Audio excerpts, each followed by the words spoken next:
Welcome everybody to a look at a brand new 4K limited edition release from Indicator, and it is 1973's Death Carries a Cane. So this is directed by Maurizio Prado, who I've not seen anything else from before, although we did do another Giallo film from the late 70s. So yeah, this is a Giallo. Clocks in at 92 minutes long, stars Robert Hoffman, who was also in the Arrow video released Wake Up and Die from the mid-60s, as well as Neves Navarro, who was also in the spaghetti westerns The Big Gun Down, both of the Ringo films, A Pistol for Ringo and The Return of Ringo, as well as both of the Death Walks films, Death Walks on High Heels and Death Walks at Midnight, and they were all excellent films, to be honest.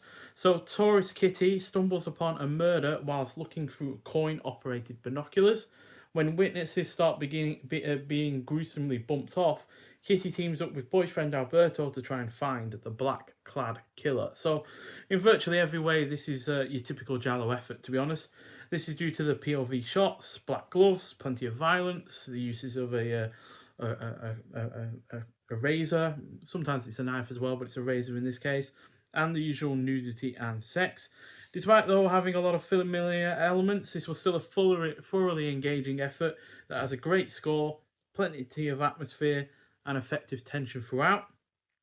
The cast is also good, the pacing is on point, it is well shot, the violence is well executed, although not quite as violent as some of its other contemporaries.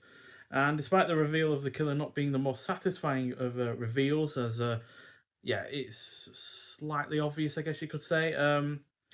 The journey to that point was still a highly enjoyable one, regardless. So yeah, this is one of those cases where the journey towards the end of a film is the main selling point and not necessarily how it concludes. So yeah, and as a result of that, 4 out of 5. Not the best of its type from the period. You know, you look at the best of Argento, for instance, with Cat of Nine Tails or Deep Red. They are better Giallo films as far as I'm concerned, but as a lesser known one, I'd never heard of this director or this film before. It's definitely up there with some of the best. And yeah, this is a limited edition, like I said. So this is number 1809 of 4000. So this is on 4K. There are 4000 other versions of the Blu-ray as well. So 8000 run in total, which is obviously quite a lot for a single edition release, but it is a one that I feel like is worth it. So yeah, like I said, 4 out of 5, and yeah, I really like the new kind of artwork they've got going on this box. It does come with the J card over it when it's in its cellophane, but that does not attach. So yeah, it's just like that as it is. But we do have indicators, typical, really rather nice cardboard cases with the artwork continuing with the title. And then we have the disc with another poster on the inside. We also have a booklet as well with a couple of shots from the, well, one shot from the film and I believe the director on the reverse. And inside we have your cast and crew, as well as A Man for All Seasons by Roberto Curti from 2025. Then Alias Susan Scott, an interview with Neves Navarro by Jose Luis Salvador Estebanez. That's from 2008. An interview with George Martin by the same person. That's from 2020. George Martin is the third lead in this film, but I've not seen anything significant from him. He had very minor roles in the two Ringo films that Neves was in as well. And then we've got About the Restoration and then Indicator credits along with shots from the film throughout as well. So yeah, there's Navarro, by the way, in the Ringo films. Now they were released by Arrow Video, and they're both really rather good spaghetti westerns. So I prefer the second film, The Return of Ringo, over the first. It's one of the few sequels that I'd recommend over the original. And yeah, About the Oh, what's that? No, there's George Martin in a film called The Three Supermen in the Jungle, which looks very comical. Hardly, Tim Burton Batman-esque kind of levels of production quality there. And yeah, About the Restoration. So yeah, this was scanned in 4K at Augustus Color in Rome using the original 35mm negative. 4K HDR color correction and restoration work was undertaken at Filmfinity in London, where Phoenix image processing tools were used to remove many thousands of instances of dirt, eliminate scratches and other imperfections, as well as repair any damaged frames. No grain management, edge management, or sharpening tools were employed to artificially alter the image in any way, which is always great news. It is kind of obvious how you can sometimes tell quite immediately whether or not a film has been artificially altered.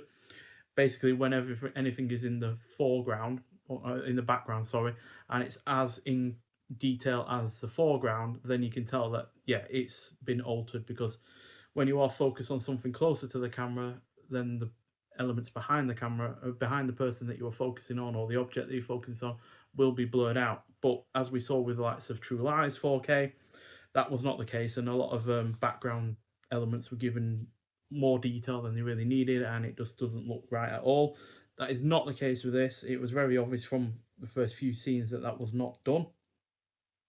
Audio conform and restoration work on the Italian and English tracks was carried out by Michael Brook using Isotope RX10. I am not sure what that is, but the sound quality, there has no issues either. I watched the Italian version, so that's the only version I know in terms of, you know, experience of seeing it. But yeah, the Italian audio was really rather good as well. So yeah, but it's a picture quality where this excels, as it does look absolutely amazing. But then again, I don't have any other references to go off of to compare it against, because I've not seen the Blu-ray version of this, although I imagine that still looks fairly good. And yeah, I've not seen any older versions of the film either. Yeah, like I said, has two presentations: the Italian language version and the English language version. So the Italian version is called Passi di Zanza su uno lama di rosio. I believe that's uh, dance edges on the edge of a knife or something or other. But then the English version is Death Carries a Cane. Then you got the original mono audio. You got audio commentary with film historians Eugenio Ucalani, Troy Harworth, and Nathaniel Thompson from 2024. A Life in the Suite 2024 that clocks in at 22 minutes. That's a renowned editor. Eugenio Alabiso reflects on his lengthy career in Italian cinema. Then we've got The Devil Wears Prado. That's a pun on Devil Wears Prada, but using the director's name. That's from 2025, clocks in at 15 minutes long. Ercolani considers the film's place within the original Giallo cycle and looks at writer-director Maurizio Prado's wider career. I've looked up his filmography. He only seems to have done 6 other films. Like I said, he did another Giallo film that's currently slipping my mind in terms of the title, but I think it's set on a train, and it was from 1977. I've not been able to find it though. Although maybe if this one's successful enough, maybe we'll get another one of his films on 4K. And then we get Symphonies of Sleaze from 2025, clocking at 17 minutes long. Paolo De Sanetes, the founder of Italian soundtrack specialists Four Flies Records, explores the over of composer Roberto Progardio. Like I said, the score is excellent, so yeah, it's one of my more recent favourite scores that I've watched a film from, or featured on a film that I've watched recently. Then Tormentor, the alternative US Wizard Video VHS titles. And then we've got the original German theatrical trailer, and then Image Gallery promotional publicity material, as well as new and improved English translation subtitles for the Italian soundtrack. And the same is for the English subtitles for the English soundtrack as well. And yeah, oh no, there's only I misread the amount of Blu-rays there are going to be. So there's 4,000 of this 4K, but there is only 1,000 of the Blu-rays. So they're clearly anticipating that the 4K is going to be the more popular version of this film to get. And I would say, just based on the quality of the restoration and such, that it is probably the one to go for. And yeah, it's overall a really, really good film. Plenty of extras, a good physical quality to the limited edition aspects as well.